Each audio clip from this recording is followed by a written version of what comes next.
Hey everybody, happy St. Patrick's Day. So today I'm going to show you my version, kind of the Pennsylvania Dutch way, of doing corned beef, cabbage, and potatoes. And it's kind of like a stew where I'm from. So that's all it is corned beef. And we actually use the can.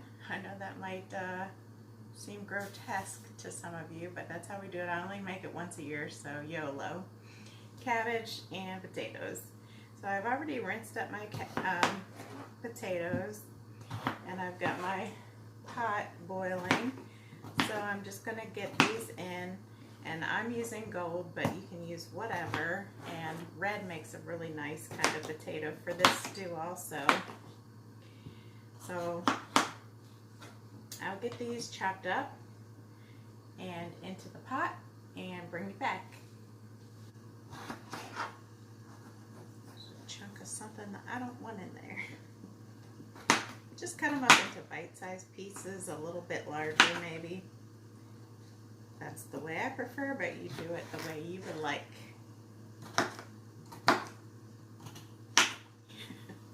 So into the pot we go.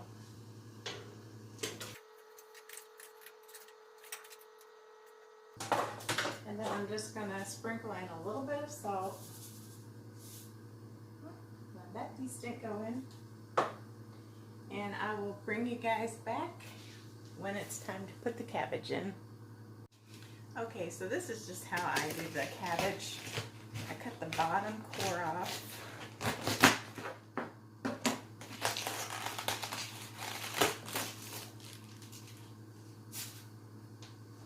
And then there's a center core, so I just try to cut around that thick white part.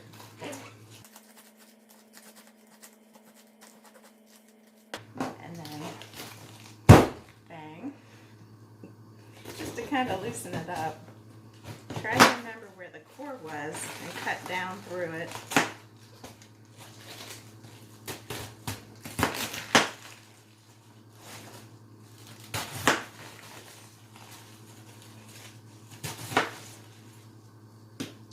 Just take the whole core out. Okay, and then I'll just cut these in like a little bit larger than bite-sized pieces.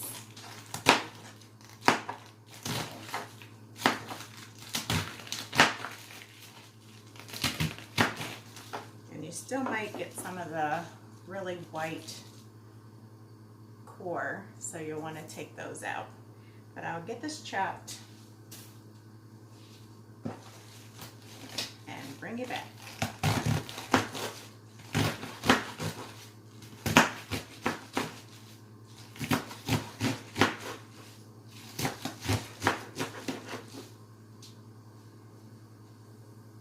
Okay guys, so the potatoes have pretty much cooked. Just check them for tenderness, like starting to get tender. You don't want them all the way cooked. And then I'm going to throw in my cabbage.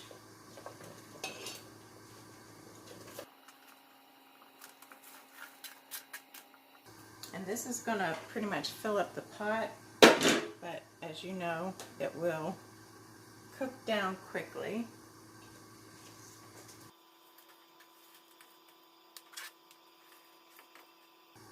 So get that in there. Give it a nice little zhuzh, a little stir, get it all incorporated, and let that cook for maybe 5 minutes of that.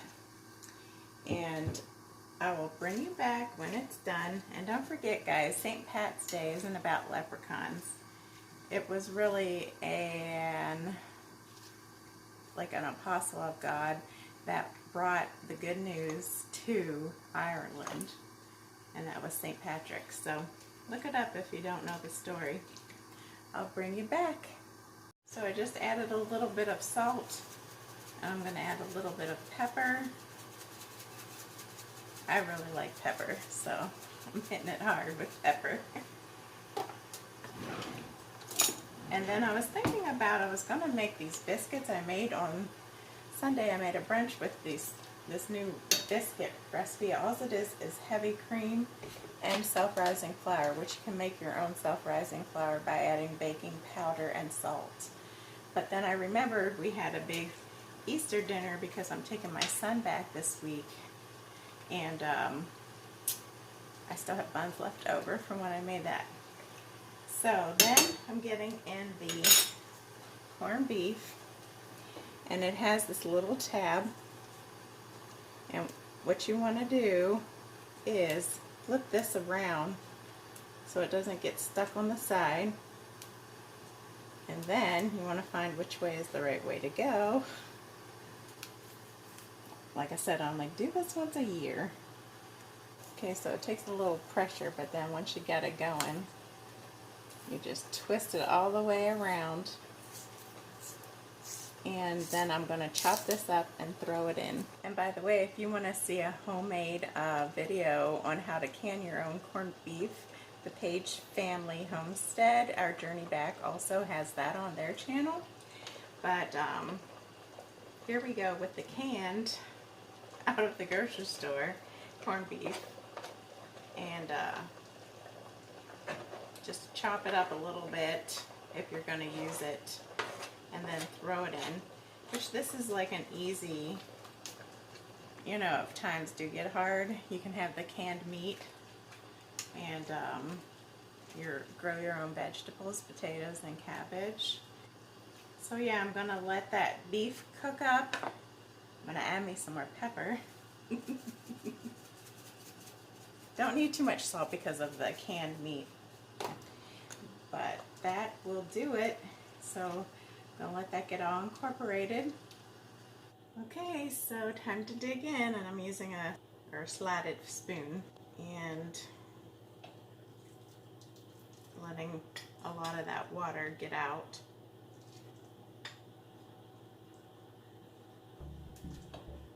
So that'll do it for me, guys. And I have my little bun from the other night. Smells good. It's really hot. Okay.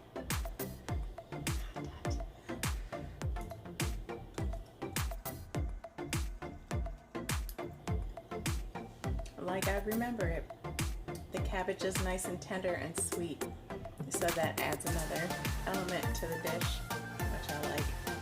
So you guys, take care. Have a blessed rest of your week. Happy St. Patrick's Day again. God bless y'all. Love ya. Bye.